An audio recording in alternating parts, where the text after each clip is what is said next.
Welcome to another edition of Congregation Agudas Shalom's This Week in Jewish History.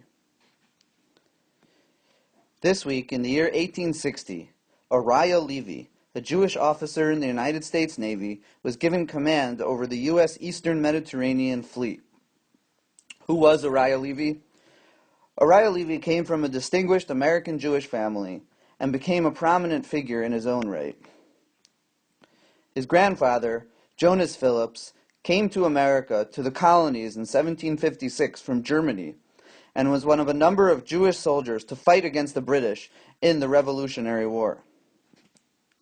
Uriah was born in 1792 in Philadelphia, when the Jewish population of the entire country was probably less than 3,000. At the young age of 10, he left home to work on a ship, but returned to Philadelphia at age 13 for his bar mitzvah. After joining the Navy, Levy fought in two of America's early conflicts, first fighting in the Barbary Wars against pirates attacking American ships off the coast of North Africa. And then he also fought in the War of 1812, and was in fact taken prisoner to England for approximately a year and a half together with the other members of his ship's crew. One of the causes Levy fought for was against the practice of flogging in the military.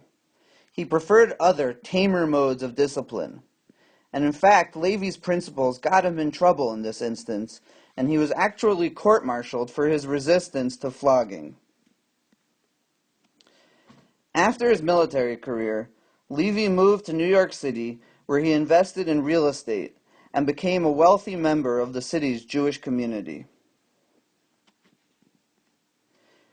Levy always had strong admiration for Thomas Jefferson, and in 1836 he purchased Jefferson's estate, Monticello, in Virginia.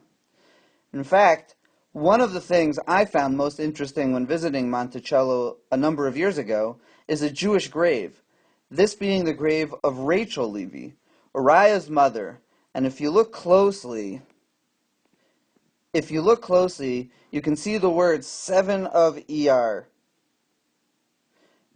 marking the Hebrew date of Uriah Levy's mother's, Rachel's, passing. Uriah himself died in New York City and is buried in Queens with a most elaborate gravestone depicting his naval career, marking his burial plot. Landmarks around the country attest to Uriah Levy's impact, including a statue of him that stands outside Congregation Mikveh Israel in Philadelphia, as well as the Jewish chapel at the United States Naval Academy in Annapolis, Maryland, which is named after him. Thank you for listening, and have a great day.